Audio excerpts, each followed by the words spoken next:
Huitième journée pour cette foire de Châlons, le temps se couvre très légèrement. Il est peut-être temps pour nous de nous intéresser à la partie chauffage, climatisation, isolation. Alors, l'hiver approche, qu'est-ce qu'on pourrait donner de suite comme bon conseil au grand public? Déjà, le premier conseil à mettre en application, c'est déjà effectivement faire l'entretien de leur matériel de chauffage. Le matériel de chauffage, il faut anticiper aussi l'hiver et donc l'entretenir pour éviter déjà les pannes. On a donc les énergies fossiles encore, qui est donc le gaz, le fioul, où là on sait qu'à échéance à long terme, même à court terme, on aura des problèmes sur le ravitaillement et sur le prix bien sûr. Et puis on a donc l'énergie renouvelable, ça peut être solaire, biomasse, et donc la géothermie avec l'aérothermie, pompe à chaleur. La source d'énergie aujourd'hui qui a la cote? La pompe à chaleur. Dans notre région, on a une chance, c'est d'avoir sur le système géothermie d'avoir des nappes phréatiques qui sont pas très loin, pas très profondes. Donc ça reste une énergie pour moi dans notre région qui est l'idéal.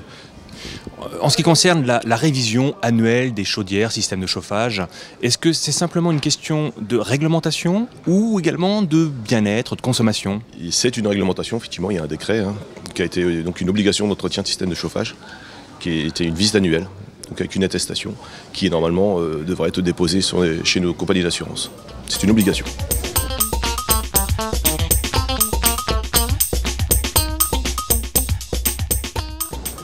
Nous sommes sur le stand de MZN avec Olivier qui va nous parler des poêles à granules. Tout à fait. Comment ça fonctionne? Alors un poêle à granulés fonctionne comme un chauffage classique, normal. C'est-à-dire que le mettre du bois, mais des granulés, bien sûr. La différence entre un bois et granulé, c'est une programmation et une régulation. Un poêle à granulés, là, on peut programmer le fonctionnement. Ensuite, on a un remplissage de granulés qui se fait par le dessus du poêle et une vis intérieure, une vis sans fin qui fait tomber les granulés au fur et à mesure du besoin du chauffage. On peut régler sa température entre 18 et 39 degrés. La nouvelle génération des poêles à granulés aujourd'hui sont très silencieuses parce qu'on n'a plus de ventilateurs, ce sont surtout des petites turbines. On a des poêles à granulés quand une gaine de sortie de chauffage supplémentaire et on peut faire monter de la chaleur dans des chambres au-dessus ou dans des pièces à l'arrière. Aujourd'hui, on trouve du granulé partout. C'est-à-dire aujourd'hui, autour de Châlons, on va peut-être trouver 7 ou 8 distributeurs de vendeurs de granulés. Donc qualité des granulés importante, surtout travailler avec du 100% résineux. Si on a une maison qui a une dizaine d'années ou une vingtaine d'années avec des ouvertures sur les fenêtres et sur les portes, l'installation d'une prise d'air extérieure n'est pas obligatoire. Sur une maison BBC ou totalement hermétique, oui, il faut reprendre une prise d'air ou par un sous-sol ou par un bus sanitaire ou par une sortie extérieure. C'est surtout le chauffage le plus économique, indépendant d'être à la mode. Il est à la mode involontairement parce que certaines personnes, à mon avis, ne trouvent pas toujours joli un poêle dans la pièce. Simplement, au lieu de dépenser 1200 ou 1500 euros de chauffage électrique, ils en dépensent 500 en poêle à granulés. Donc le côté esthétique aujourd'hui est un peu moins important. Voilà.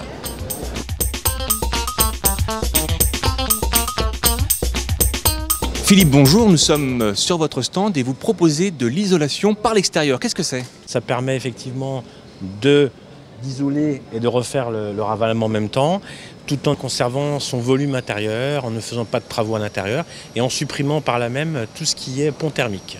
C'est vrai qu'aujourd'hui se pose davantage la question en se disant si on isole, on aura un plus, la maison sera mieux classée et éventuellement en cas de revente, elle aura aussi un classement meilleur, et ce qui fait que les banquiers aujourd'hui, pour faire les prêts, regardent aussi ce classement-là.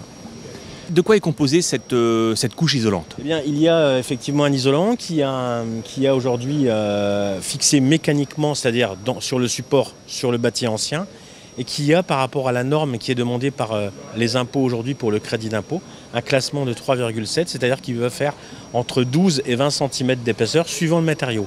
On peut avoir des matériaux phoniques, on peut avoir des matériaux phoniques et thermiques, et ensuite, si vous voulez, on va adapter en finition différentes choses. Ça peut être du bardage, ça peut être un crépi classique, ça peut être des ravalements plus techniques avec des finitions plus ou moins structurées et des couleurs. Ce qui fait qu'on ne va pas voir comme par le passé les plaques qui vont apparaître. On est confronté à des clients qui se posent beaucoup de questions, savoir comment va évoluer la TVA, comment va évoluer les aides fiscales qu'ils peuvent avoir.